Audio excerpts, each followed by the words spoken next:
Jillian, I would like to begin with you because you learned to meditate in 1993. So you said 27 years, but I've counted 29. And maybe it's 29, yeah. So yeah, you learned to meditate 29 years ago. You became a meditation teacher in 2003, having left your job in publishing to co-found London Meditation Center, New York Meditation Center, all of which is to say you've done a lot of meditation yourself and you've taught many, many people to meditate. Can you tell us briefly what is Why Meditate Because It Works about, and what do you mean by it works? Wow. I wrote this book because the marketplace for meditation is very different than when I learned 29 years ago. So when I learned, meditation was regarded as something very weird and a bit out there, certainly from a Western perspective. I was living in Sydney at the time, Australia, and I certainly had this idea that it was going to be very brown rice and sandals. And then I discovered that actually it is, whilst it's grounded in ancient knowledge, ancient wisdom, it's many thousands of years old, and the technique that I teach is the oldest technique in the world. It's very rich in terms of the scientific analysis and understanding of this knowledge. So we've moved a long way now. We have many different options for people, and technology is a big part of that. Someone can get their phone and they can download an app, and many people in the audience probably have tried that. There's Mindfulness, which has become more available. And with that comes, on the one hand, more accessibility, on the other, more opportunities for confusion and dilution of knowledge. So my desire with the book was really to clear up some of these misconceptions and to really talk very specifically about why meditation is such an important tool in our toolkit for modern life. And so this is a book that is very much a why do, not a how to. No one's going to pick up this book and learn to meditate, because in the technique that I teach, we teach face-to-face. So it's about why is sitting around with your eyes closed for 20 minutes twice a day, which is what we do in the practice that I teach. Why is that a good investment of your time? And so in the book, I talk about 10 fundamental reasons why it is going to positively impact your stress levels, improve your sleep, expand your creativity. I mean, it's going to change the biochemistry of your body away from stress towards happiness. What is it doing on all of these levels, both mentally, physically? So this is what you mean by it works. Yeah, I mean, it is an experience that is so different to our normal daily life. Our normal daily life is very much about action and thinking. Meditation is a process of stepping beyond action and stepping beyond thought to arrive at the baseline of consciousness, being, because we're human beings, not human thinkings and human doings, although we do a lot of both of those things. So meditation gives us a counterbalance to all of that. And it allows us to settle our mind and our body to that least excited state. And it's that very, very deep, deep rest that we get for the mind and the body that allows us to come back into balance, to release stress, to gain energy, and to change our brain, change the physiology, the balance in the physiology, slow down the aging process. So many knock-on effects of getting in one 20-minute sitting a level of rest which is about 5 times deeper than sleep. And that is the cascade of the impact of that when you think about a society that is just chronically tired, is really important. And so you mentioned some of the kind of preconceptions, misconceptions about meditation that we're going to get back to, but first I want to go to Moshe Bar, who was the former director of the Cognitive Neuroscience Lab at Harvard Medical School, and you're the current head of Gonda Multidisciplinary Brain Research Center at Bar Ilan University in Israel.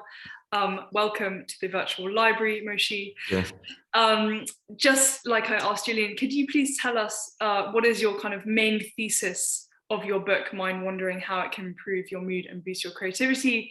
And again, as I asked Jillian, what do you mean by this phrase, mind wandering? Right. So mind wandering is a host of processes that take place in our mind and brain. Obviously, it's the same structure that the brain takes care of the mind. And so it includes anything that, your guess is as good as mine, I can say, in terms of fantasizing, but also planning, worrying, ruminating, thinking about the past, thinking about the future, making simulations, making decisions. So mind wandering is really a cluster of processes.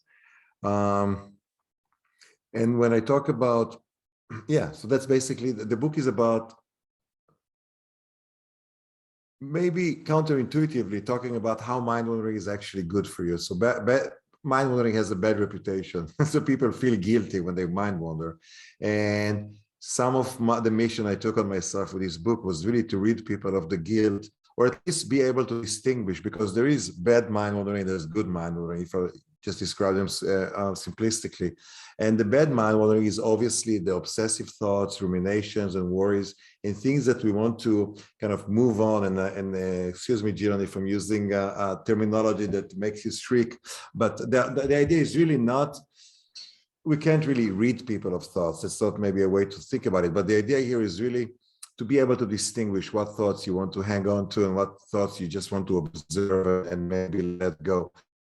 So not all thoughts are bad, and not all thoughts are good. And our ability to distinguish actually can help us. And I have many new friends that really appreciate me giving them permission to stay in bed extra 15 minutes in the morning and wonder, because we do talk about the many advantages of our wandering mind. We're going to talk about both of your kind of conceptions of thoughts and thinking, because it's so central to, I think, both of your arguments in your books. But before I do that, Moshe, I wanted to just kind of dig in a little bit more to kind of two conceptions of mind wandering that you lay out in the book. So one is kind of exploitatory state of mind, and one is what you call an exploratory state of mind. So an exploitatory state of mind is a state of mind, and we've all experienced this, right? Draws from past experience, relies on, I'm quoting, tried and true methods. One would prefer the familiar over the new, and this kind of state of mind stunts discovery, creativity. It lowers your mood, dampens your experience, contributes to anxiety, depression, and by contrast, sounds horrible. By contrast, you lay out the exploratory state of mind. And in this state of mind, one is open to novel information, your mood is lifted, your experience and observing the moment, your creativity is stoked, and you're in an upbeat mood. What other kind of states of mind or habits of thinking do you kind of mention in the book? Because you mentioned many at a certain point. You just kind of run through. Yeah. So first of all, I have to say you're so prepared. It's a little scary for me, but yes, let me just dive right in then. So we have to keep in mind that many things that pertain to our mind and the different modes of thinking that you just described from my book also apply to our behavior, our interaction with the external world. So almost everything I say, at least from my end, is applicable to internally and also externally. So exploitation and exploration are modes that, again, can be observed in our interaction with the world, with our behavior, but also in the way we think. So just to give specific examples to what you described so eloquently there. So in exploitatory mode, when we exploit, it's not exploit in a bad way, like exploiting somebody else, but it's more like exploiting the familiar, exploiting our experience, exploiting our routines, things that we know that work. And this is more a mode that's associated with wanting to maximize certainty, wanting to maximize safety, but not necessarily approaching the novel, not necessarily being open to new experiences. So just before we went on, Jillian and I talked about Varanasi, and I love mentioning Varanasi in the book, because this was just exploratory mode brought up to level 11, it's actually all the way to 11, that you really, everything is new and everything is novel. And if you have the bad luck of being exploitatory in a new site that you travel to, then you're just closing yourself in the hotel room. But if you are willing to compromise your safety, your take some risk for the sake of experiencing something new. So exploitatory and exploitatory modes really differ in the level of uncertainty that one can tolerate, that one can stomach. So you can be daring for the sake of experiencing, or you can be just preferring your routine and coming back home and sitting on your favorite sofa and eating your favorite food and not venturing. And I realized when I describe this, exploratory always sounds so much more fun. But this is a point to explain to everybody, which something that they probably already know, is that we can be both. And it's really like a spectrum that we can slide over. So with some circumstances, and I kind of list them in the book, you can be more exploitatory. In other cases, like Varanasi, you'll be more exploratory. So the same person can be different things. And I think there's some optimistic message in here that our mind is so dynamic and can be adapted to different contexts that there's different people in us. How much emphasis we give to certainty and safety and the familiar, or how much we give to the thrill and to the curiosity and the opportunity to learn. Okay, we have so much to cover, so I want to go to Jillian. Jillian, can you talk a little bit about how meditation might kind of put one maybe more in the exploratory state of being? The effect of meditation is to move the psychophysiology away from fight-flight. And when fight-flight means the stress reaction. So when we're in fight-flight, everything narrows down. And to use Moshe's sort of example, it's getting very narrow when we're in that exploratory, sort of like stay within the known. And so, that which we are hardwired to do under a demanding situation is not, the peripheral vision closes down. We are very focused. We can be even sort of to the line of obsessive on this issue. It dominates our awareness, and it has a detrimental effect to our body and our ability to be adaptive when we're in that state. And so what meditation is doing is it is creating the conditions, i.e. the deep rest, whereby someone can release stress, the legacy of stress and fatigue that's been building up in their system for many, many years, decades, their whole life, release that at a very quick, very fast. And what this does is it creates the capacity for more adaptability. And I really like what Moshe's saying here, because this is the point. As human beings, we want to come up with a response to a demand which is appropriate. What is appropriate in that moment? Now, in a certain moment, it may be following a very tightly defined pattern, but that could change in one moment. And 60 seconds later, we are being asked to have a more expansive willingness to step outside of the boundaries of that and step into the unknown. What is appropriate? And our ability to be adaptive is key to life, because there is only one constant in life, and that is change. Everything and everyone is changing. So if we have a reduced capacity to deal with the unknown, to step into the unknown, to deal with change, then we are going to default into a maladaptive mode, which is we're going to get stressed. That's what that means.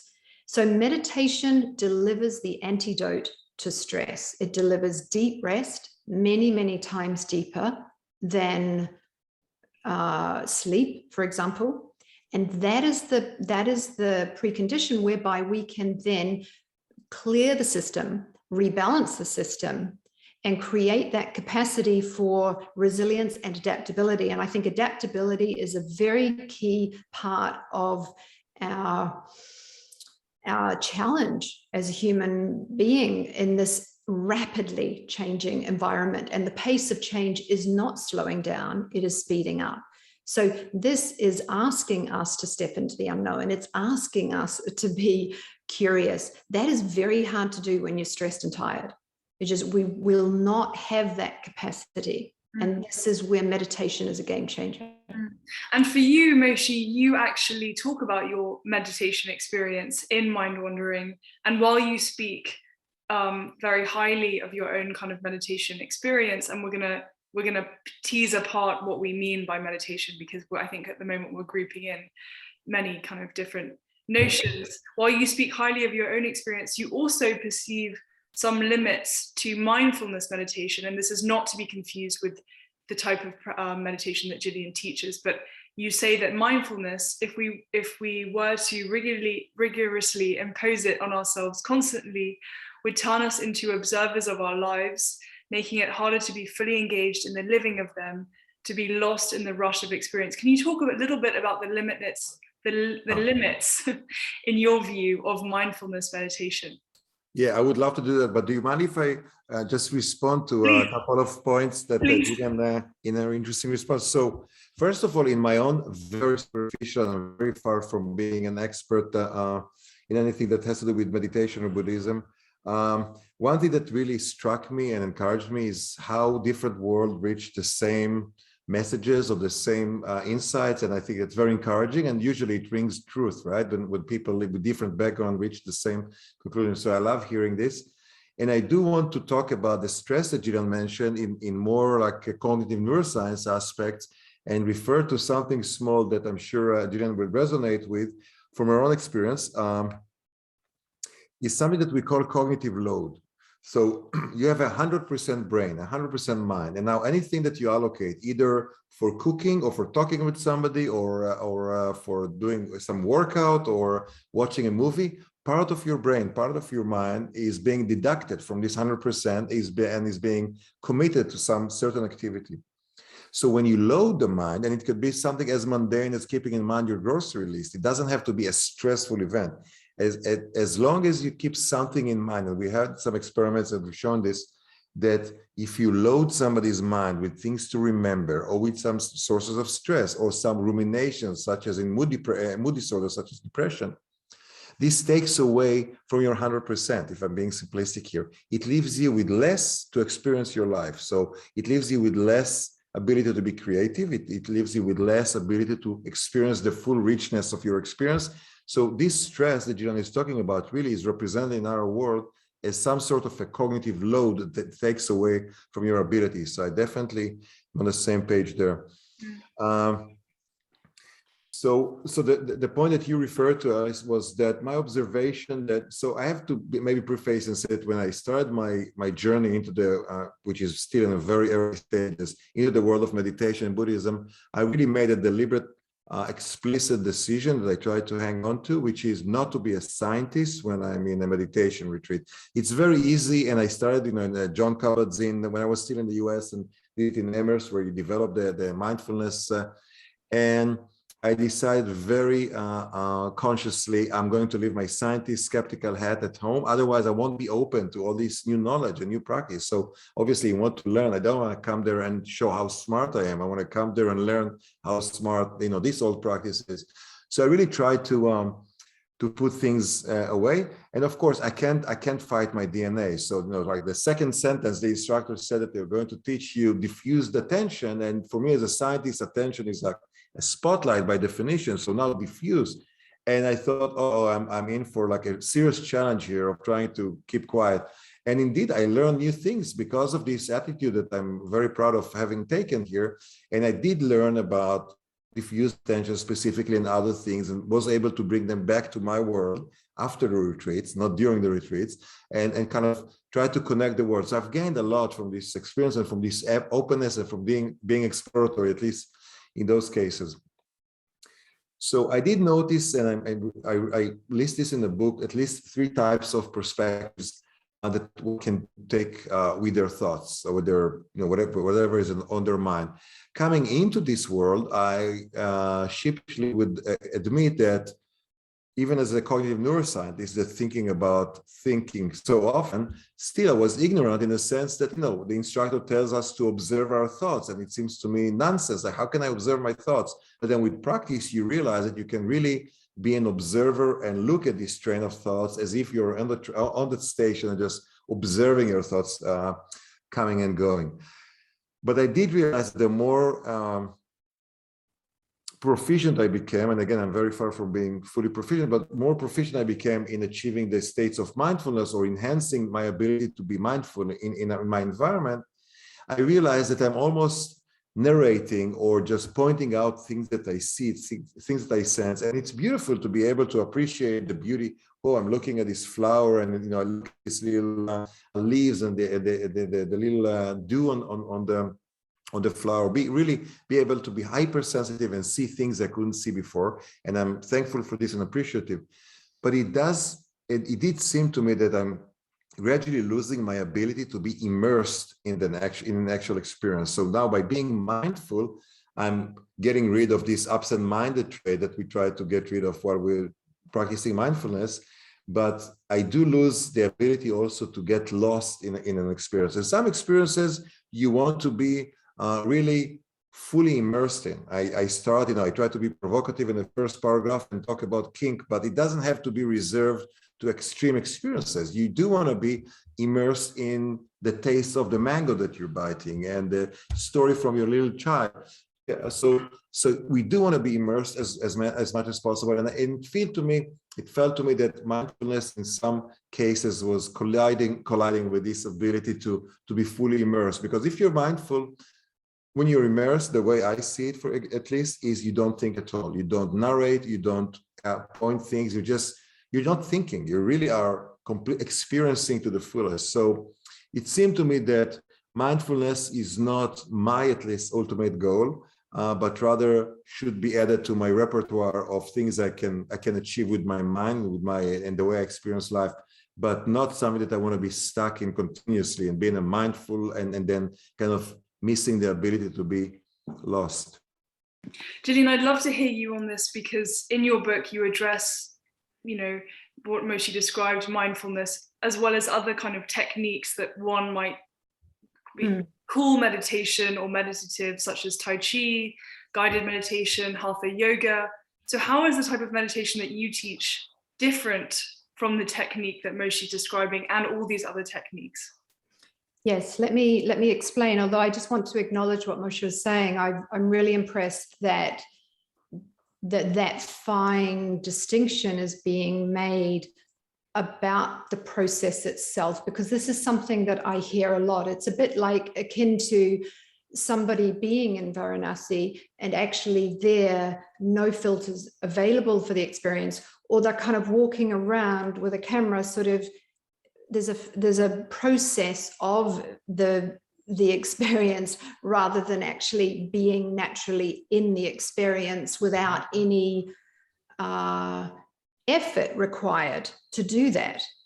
And I think this is a really key point. So I broadly, and I accept this is broad, but however, in my work, what I find is that this classification works. Broadly, I would define what is available in the world today in the terms of meditation, and it is very, very wide ranging. There is firstly the approach which is focused attention. So there's the candle flame, put your attention on that to the exclusion of everything else, just the candle flame. So what happens is in focused attention, concentration, there is immediately a battle with the mind. And as Moshe identifies, minds wander, and minds wandering is inherently natural. It goes to the heart of, the mind is going to look for content when it's active. So this experience that many people come to me having tried focus on the breath, next thing they've got their bosses in there and saying something in their head, and now they're thinking about the email that they didn't say. Oh no, back to the candle flame or back to the breathing, and it creates a bit of a tension and a battle, and people find that can often be very difficult. So this is one effect, and we know that type of technique is having a certain effect in terms of brain functioning.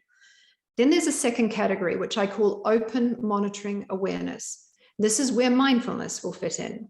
So I'm thinking about my thinking. I'm observing my thinking. I'm watching my thinking. Clouds are passing, trains are going from whatever. There's effort involved in me engaging in monitoring and observing whether that's detached or not, and the aim to be detached, my thoughts. And then there is a third category, and this is the category that I teach, and it comes under the heading of automatic self-transcending techniques. So the technique that I teach, now I want to just break this down. Automatic, very important. It happens spontaneously, and it is a self-transcending technique. Now, what do we mean when we say the word transcending? Transcend, if I transcend something, I step beyond it. I move beyond it. And in this process, what we're doing is we're moving beyond activity, we're moving beyond thought to arrive at this least excited state of consciousness, which is the source of thought itself, a state of pure consciousness, a state of being. Now, the way that we do this is that we give the mind, not hitting it with a stick, but we actually give it something that it wants. And this is what our minds want. Our minds are always scanning, searching for that which it perceives to be charming or fascinating. So we offer up a sound. It's called a mantra. And it's very interesting when you break down the word mantra. Man comes from manas in Sanskrit, means mind, and tra is where we get our English word tractor or traction. It's like a vehicle. So the mantra is a mind vehicle, and it is very, very attractive to the mind. And so the mind thinks this sound silently. I'm sitting there with my eyes closed on the train, thinking my mantra. And what happens is there's the automatic, the mantra automatically starts to become fainter and fainter and fainter. And the mind loves this. Fainter and fainter layers of the mantra are extremely charming, absolutely delicious for the mind. So there is no concentration. There is no effort. It's like the mantra is the vehicle and the mind hops onto it and takes that dive inward. So one of the biggest misconceptions that I come up against in meditation is that people will think, oh, I could never do that. I could never silence my mind. Well, no, not if you try to. The moment you say to somebody, don't think, they're going to think. Now they're thinking about not thinking, and then they're thinking about what they're going to have for dinner, and oh, no, don't think. And there's the battle. So we're not interested in this. We want to work with the nature of the mind, not against it. And so what happens is the mantra becomes very faint, almost imperceptible, and then it disappears. And the mind drops into this least excited state of consciousness. The mind falls mute. As is the mind, so is the body. The body's resting very deeply, and that creates the conditions for healing, purification, and that work activates the brain, and we come back up into thinking, and then we just come back to the mantra. And the whole process is easy peasy, natural and enjoyable and effective. I'm so glad, Jillian, you said as is the mind, so is the body, because I wanted both of you address this in your books, the mind-body connection. We hear about this so much increasingly nowadays. Moshe, can you talk about this paper by Garfinkel and Critchley that you cite in your book called The Threat in the Body, How the Heart Supports Fear Processing? Basically, you argue that several studies suggest that our mind is actually shaped by signals from the body and not vice versa. Can you just, it's a fascinating point. Sure, thanks. I would start with a little anecdote that probably one of my first retreats, I was not trying not to be skeptical, but still I was very curious. And in the guidance of telling us to observe where our thoughts affect us in our body, it seemed to me it's just impossible. It's like asking me to fly. So I had to run after the head of this organization, that afterwards we became friends and we were giving talks together about mindfulness and the brain. I ran after him and I allowed myself to speak a little bit, even though it was silence meditation. I said, Stephen, how can thoughts affect the body? And he said, it's clear that you're a neuroscientist. You think the body just carries the brain. But so he did teach me a lot, and I did manage to observe thoughts affecting my body in different ways. And those studies that you're referring to, without really picking on a specific study, there is a great theory by the father of modern psychology, William James, and it kind of resurrected in recent years, a study of emotion specifically, talking about how emotion actually doesn't start from the brain, but rather from the body. So if you recoil, you understand that you must be afraid of something. And then your brain realizes the emotion from the body. So if you cry, to make it extreme, if you cry, your brain realizes I must be sad. And then the signals come from the body to the brain rather than from the brain to the body. I don't necessarily endorse this theory, but I think it does invoke an interesting conversation about the mind-body relationship. So yes, in this study that you refer to, people do find differences in heart rate and other parameters of the body that we used to think that are kind of slaves to the mind, but actually we go and we realize that this interaction is more and more reciprocal. Yeah, I agree with that. Yeah, will you talk about your conception of the mind-body oneness? I think it is all one. And so we make this kind of, delineation between the two. I would say for every mental state, there's a corresponding state, and for every, and vice versa. If somebody has a physical experience, for example, they go for a 24-hour period without getting sleep, that is going to affect their mental capacity, their concentration ability, their mood. And then if somebody experiences mental tensions, that is also going to be reflected in the physiology. And quite rightly, we can detect if somebody, is experiencing panic, they will be able to locate that in the physiology. Very often they'll notice the tightness in the chest and the pressure there, and it comes down into the solar plexus. So this idea that, there's this old sort of very out of date sort of mind and body are separate, we just know that this is very old thinking. And so I think this directionality is actually, it does work both ways. And it's more helpful if we stay open to that understanding rather than saying, well, it's just all going in one direction. It's so intertwined. And so, we see the changes. I would say the technique that I teach is primarily, it begins in the mind, because I'm thinking a sound in the mind that has a direct effect on the body within seconds. So it's not that it's just the mind. Meditation is not a mind-based thing. It's affecting the whole psychophysiology. And this would go to one of your moments of dispelling a preconceived notion, which is that it's going to take a long time for me to feel the effects. You would argue, and it shows scientifically, that as soon as you start, the effects begin. In the technique that I teach, yes. That is not always the case. However, I've taught thousands and thousands of people to meditate. They report changes very quickly. To learn to meditate within 4 days, 2 hours each day, 4 consecutive days, you have a tool for life. And I've never had anybody who hasn't noticed a change within those first 4 days. So it is immediate. If you can rest the nervous system 5 times deeper than sleep in one 20-minute sitting, something's going to happen. A lot's going to happen. And when we see, it's very interesting. I was thinking of a research study which looked at new meditators. They had been meditating for a few days, 18-year-olds, and they matched them against experienced meditators who'd been meditating for a few months. What they noted was that on the EEG was that the experience of the newbies compared to the more experienced meditators was the same, absolutely the same. However, what was very interesting is when the meditators finished their meditation session, the more experienced meditators, and we're only talking a few months, continued to see a longitudinal carryover effect. And so what we know is there's a cumulative effect of doing this every day. Form adapts to function.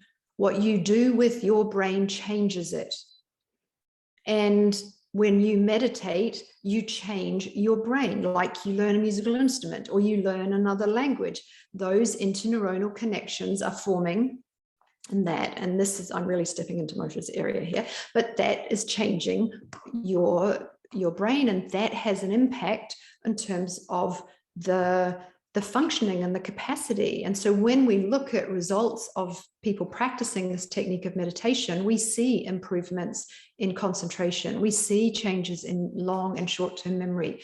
We see the ability to increase learning ability, all of these things that are a function of how we are utilizing our brain, which is malleable. It is changing. That's the neuroplasticity. That's the wondrous thing about this incredible brains that we have. Moshe, would you like to add? I just here. Yeah, really. Okay, well, I would like to invoke you as the neuroscientist on the call.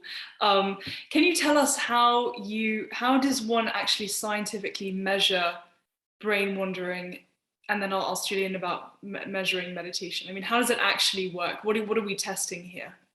So you said brain wandering, and I love it that you change the mind wandering with brain wandering. I do see them as totally equivalent.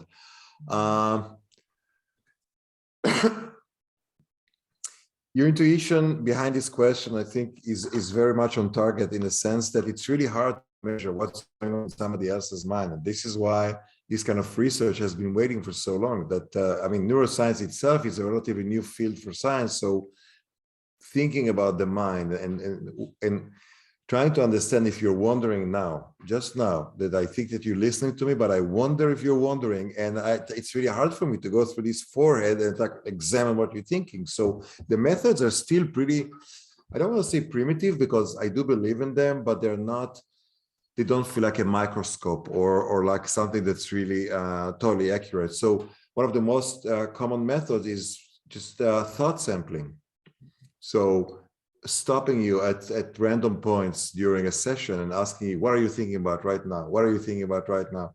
And I think this is, by the way, why we do as society feel that mind wandering, we feel guilty about wandering. And I have very good friends at Harvard, Dan Gilbert, who is a dear friend, also endorsing the book and a huge figure in social psychology. And one of his students, a paper that was published in Science, their conclusion was that mind wandering makes you unhappy.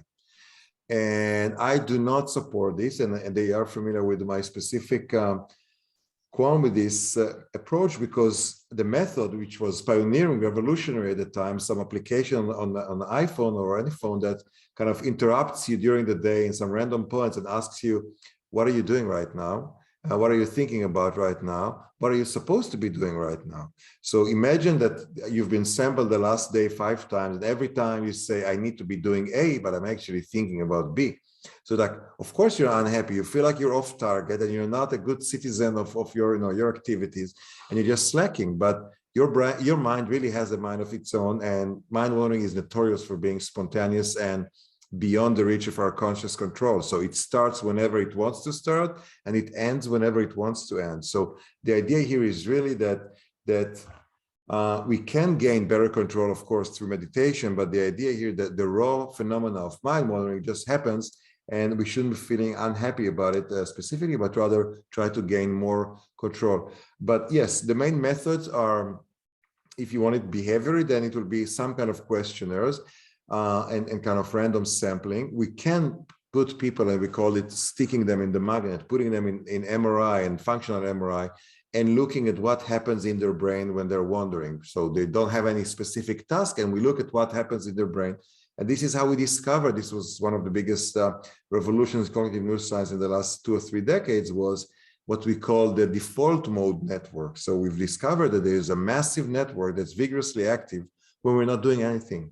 So even neuroscientists, maybe naively, used to believe that when you're supposed to rest, when we tell you, okay, now you rest before we show you more images, that your mind really goes to sleep in some way or just lowers the energy. But it turns out to be the exact opposite, that about 1/3 of our brain is vigorously active and consuming a lot of metabolic energy just to be doing what? So then we started to like, we believe in evolution and nature and the power of the brain.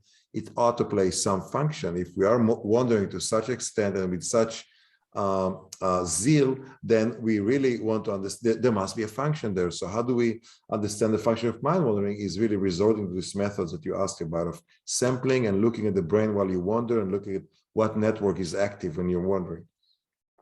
Jillian, I want to go to you to hear how does one measure meditation and the kind of science behind it, because it seems to me that one of the kind of preconceptions that you outline in the beginning is that meditation is for new age hippies, and your counterpoint to this kind of retort is, well, actually it's very scientifically grounded. So how does one measure meditation, and what does the science show us? There's been a lot of research done on this category of automatic self-transcending, and the earliest research in terms of the brain and what's going on in the brain was to do with using the EEG, so an electroencephalogram. And so what that does is it gives us a window into the electrical brainwave activity. We can see the types of brainwaves. We see a high predominance of alpha brainwaves. We see really this high engagement in the prefrontal cortex. We see more bihemispheric coherence between left and right hemisphere. So we see a lot of changes and quite a holistic brain signature. Now, this is very different if somebody is sitting practicing a concentration-based technique, or if they're doing an open monitoring awareness technique that I described earlier. So not all meditations are the same. But what we do see in this automatic self-transcending category is that the brain becomes very, very much engaged in terms of this front part. This is our executive processing center. It's why they call it the CEO of the brain. So what we know is that the opposite happens. Studies show that when somebody is very tired and when they are stressed, this front part of the brain goes offline. And this is absolutely critical when it comes to making good decisions. We want the full engagement of the brain. So there's other things that we can look at. We can look at blood lactate levels. So we can look at the biochemistry of the body as well. But more has been done with MRI and over time, but the really initial research was done with the EEG and showing very specific changes in meditators, and then longitudinal studies showing that because of that capacity of the brain to change over time, depending on what we do with it, we can see those changes stabilizing outside of meditation. In the beginning, it's very meditation dependent, but what we see is that normalizing, or let's say optimizing brain functioning, is a benefit of long-term practice of this kind of technique. Thank you. I'm just looking at the time. I think we have time for I have time for kind of one more question to each of you, and then we have some great questions in the chat. So Moshe, I'm wondering if you could possibly speak to you outline 5 points at the end of the book. You call them 5 points to keep in mind. Can you pick one? I have to be reminded. Let me just open. Well, I think that the first one was that we should all try to meditate. So I'm completely in Jillian's club, and I do think that, because especially when you're surrounded with scientists that are all rigorous and solid, I did get some frowning looks and people raising their eyebrows, like, what were you doing there with? So I guess the hippie image is still, it refuses to die. But I do think that neuroscientists actually has to feel the responsibility to try to meditate, because you study the mind. You cannot study the mind without really jumping in and kind of try. And of course, for scientists, it's hard to accept that there is something rigorous about the methods of just introspection, but at the same time, it should be open and trying and see. So I do think that regardless of any religion, regardless of any spiritual this inclination, I think just this practice that has lasted for so long and has so many avid fans, one has to try it and just decide after a week of silence or a weekend of silence, with good guidance, then I would definitely recommend to everybody. So maybe I should, if I have to pick one, is that what I call the ease of mental progression. So we found in the lab and actually established a startup company now even to play with the thought and the findings that we've shown in the past that so if we do wonder, there are different types of wandering. So I did mention worries and ruminations. So we call this narrow wandering because it goes in a small, narrow circle, almost obsessive around a certain topic. So it could be a bad comment I made last night over dinner to somebody, and I just keep beating myself and feeling guilty and cannot get out of this vicious circle of kind of stopping to think about something. So rumination is really a narrow scope thinking. Just like attention can be forest versus trees, our thinking can be broad or narrow. The alternative mind modeling, the other extreme, is broad mind modeling. So you really go far and fast and broad. And this is great because it is like the vehicle for, Jillian mentioned vehicle before, it's a vehicle for creative thinking. So if I say, what's the first thing that comes to mind when I say shoe and you say sock, it means on your semantic network, in your memory network, you just went to the most immediate, the more exploitatory response, you went to the immediate response. But if I say shoe, what's the first association? Then you say chewing gum. No, it takes me a second to, like, why did she say chewing gum? Oh, wow, no, she walks on the street and there's a chewing gum on the sole of her shoe. So this is much more creative. And if I could open your brain and look at the semantic network, I would say that you jumped from shoe to chewing gum at quite a remote distance, which is an attestment in our mind for creativity, for creative thinking. That's how we measure creativity. So we found that actually broad thinking not only promotes and encourages creative thinking, but it also goes hand in hand with improved mood. So we showed and repeatedly, and others as well since, that thinking broadly not only makes you more creative, but also makes you feel better. So creativity and mood go hand in hand, and again, it's reciprocal. So we can make you more creative by making you happier or feeling better, and we can make you feel better by making you more creative. And it then goes again to this exploitation I mentioned before, that we have different human beings in our mind. So we can be sliding along this spectrum. We can feel better, we can feel worse, we can be more creative, we can be less creative. What's nice about this concept that we call state of mind is that they go in tandem, and you can change one and with this change the other. So ease of mental progression is really just think broadly when you can afford it and not when you need to kind of balance your tax sheet. So you can actually, if you can afford it, and we can do it very often, then it promotes both creativity and good mood. So mental progression, broad mental progression is, yeah. Jillian, I'm going to get to you in 1 second. I just want to follow up on what Moshe said. Why do you think then that we have this idea of the tortured artist, the desperately unhappy? I'm glad that you brought it up, because this is one myth I really like to deconstruct or distract, but I cannot. You know, it keeps coming up in different interviews, and we do have this image. So I study depression, and I'm surrounded by depressed patients, and I see them also in the company now and in the lab. A depressed individual is not going to stand up in front of the canvas and start drawing or painting sunflowers. When they're depressed, they want to lie in bed and ruminate. They're lethargic. They have zero motivation. Well, of course, depression is a matter of degree, and there's a different magnitude. So I, by and large, of course, there are always exceptions, want to challenge this belief that people in depression are, suffering artists, is such a great artist. I think they do create, and they might have been, Van Gogh might have been really depressed and diagnosed. I haven't seen the diagnosis, but I take it as truth. But this is not that, depression usually comes in episodes. So during depressed episode, this is not the time you create. You might be creating when you come out of a depressive episode, which is known to be accompanied with a bout of good mood.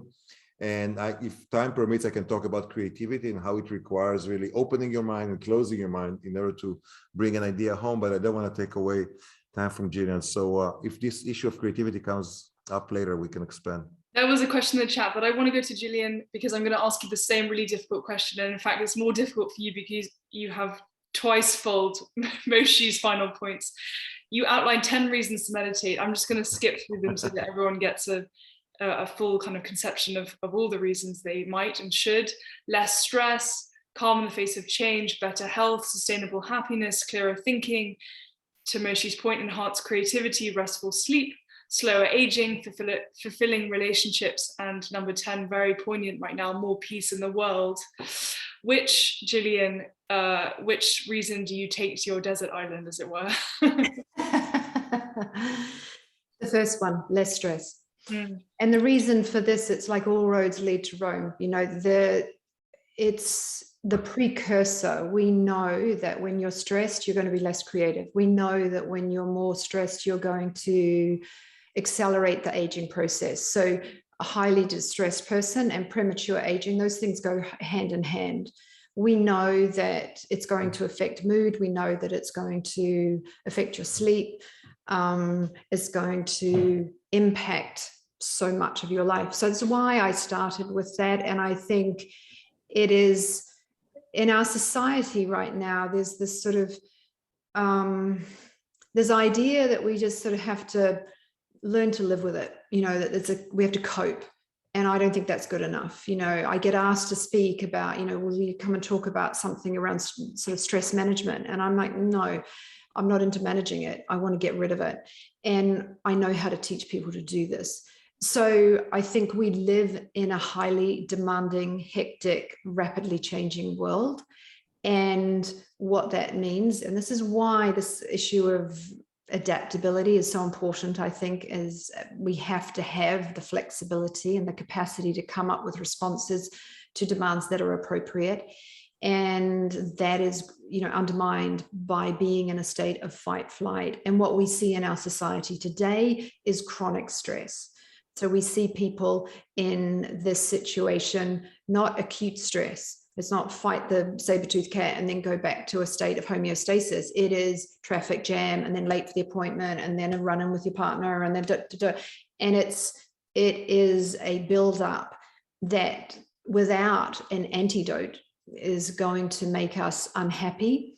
It is going to make us unwell. It is going to make us much more self, me, survival, because I can't deal with anybody else kind of mode. We don't need more of that in our world right now. We need more connection. We need the capacity to empathize. We need more kindness. So it has an impact in so many areas.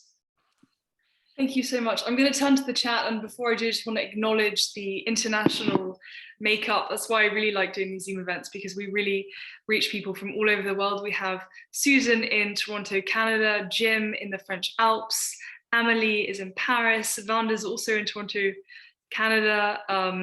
Somebody's tuning in from Sydney, Istanbul, London. It's really so exciting. Thank you all so much for being here. Someone's from Jerusalem. Lisa's from Jerusalem. And Lisa, I want to get to your question. So Lisa from Jerusalem asks, Jillian, Moshe, could you please speak more to the ways meditation feeds creativity? So Moshe, we want you to talk about the thing that you said that we might not have time to, and then we'll go to Jillian.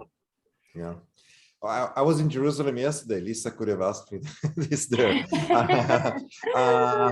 Yeah, last night. So I don't think anybody can really give an exact answer of how meditation promotes creativity, but I am providing a few hypotheses in the book, and some of them are based on actual research and some on some hypotheses that might have to be tested in the future. But the idea here is that, and I think even somebody as knowledgeable and experienced as Jillian would agree, that the idea of meditation is not really to empty your mind completely. And similarly, remember how I said before that the internal processes also apply to the outer world. So also sitting in front of a white wall won't be the best way to get creative juices out of your mind. So you do need some stimulation. So when you think about this jungle that's happening between our ears, there's some important thoughts and some useful thoughts, and some of them will be good and productive for producing a creative and original ideas. But you have to be able to distinguish what of all this noise is actually relevant, what of all this noise is useful and something that I would like to pursue. So if you have now, going to make it very simplistic, if you have now 100 thoughts going on at the same time, but only 2 of them are conducive for some solution, how would you notice these 2 thoughts if you're busy with all these 100 things going on? So if you are able to kind of separate what's important, what's relevant from what is noise and can be kind of let go, kind of visitors, as they call them sometimes, then you're just left with a better ability to distinguish the good ideas of what you have. So this is one way of thinking of how creativity or how meditation can help with creativity. And of course, as Jillian mentioned repeatedly, that if you rid yourself from stress, you are more able to think creatively. There's just more CPU, there's more brain power for you to be creative rather than being loaded with all these everyday stresses. Jillian, can we go to you? Well, I would like to come back to the research. I think that one of the areas that we can associate with these peak moments of creativity or insight is when we see kind of that, the light bulb moment when there is coherence and orderliness in the brain, and particularly this coherence between left and right hemisphere of the brain. So this is something that we can track very carefully in a 20-minute sitting of Vedic meditation. And that has, how we are utilizing the brain is going to have an impact. And we can see that in creativity results in terms of, I think creativity, and I do want to, make the point, I agree with Moshe about this idea that we have to be tortured and, miserable in order to be creative, or that's an enhancement for creativity, this tortured artist thing. I don't buy it at all. I think actually it's when we are in a state of a free state of able to invite in the unknown, and that speaks to this exploratory phase that we were talking about earlier in Moshe's definition of mind wandering, or his classification. When you talk to people who are, they'll say, I'm in the zone, I'm creating. That is not a moment, that is a moment when they are available for the unknown, when they are able to receive that. And that is something that is a function of our state of consciousness. And if our state of consciousness is limited, then our capacity to embrace the unknown is going to be undermined. And, the exciting stuff in life happens when we step into the unknown. It's the ever repeating known that we should be worried about, because that invites stagnation. And so what we see is a capacity for greater willingness to step into the unknown and have a more healthy relationship to change, creation. I want to get to Audrey's question. Audrey, my fantastic boss, who asks to both of you, any advice for integrating meditation education practice in our organizations and institutions, so school, work, civic institutions? Jillian, I know that you've taught a lot of kind of institutional wide workshops, so maybe we can start with you, and then Moshe, I'd love to hear your experience kind of on this question as a kind of scientist in the belly of the beast meditating. Did any of your colleagues learn to meditate? Jillian, let's start with you. Yes, so I have a lot of experience of taking meditation into organizations. I've been doing some work with schools, and my starting point is in those situations is with the adults, to ensure that the teachers and the staff are meditating, because that has a cascade effect in terms of the children. In terms of organizations, the way that it works most effectively is if those that are leading the organization are leading by example and are open and are embracing this kind of knowledge.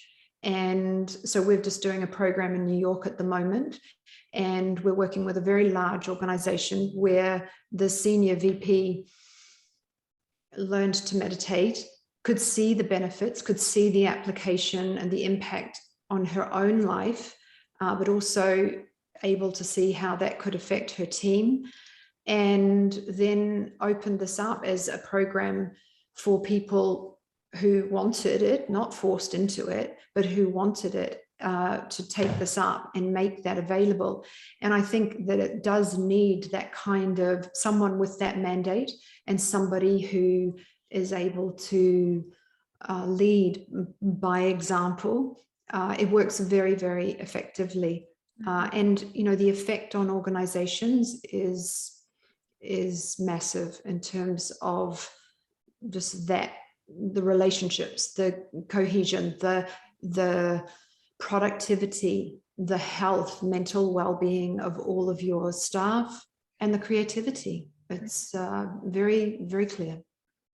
Moshe, do your colleagues meditate? Are you in a meditating organization? More and more meditate. And I used to be like the exotic item in a retreat. They would say there's a brain scientist. And now I see that I'm not that original. There's a couple of others in every group of 60 or 70 meditators. There's a couple of brain scientists. So I do think that people are more and more open.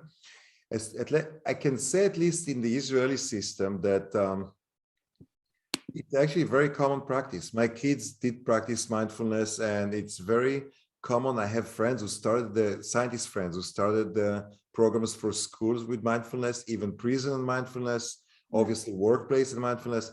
So I think the word is out, and I think Jillian's years of effort actually pay off, in the sense that the word is out and people realize there's a real thing here.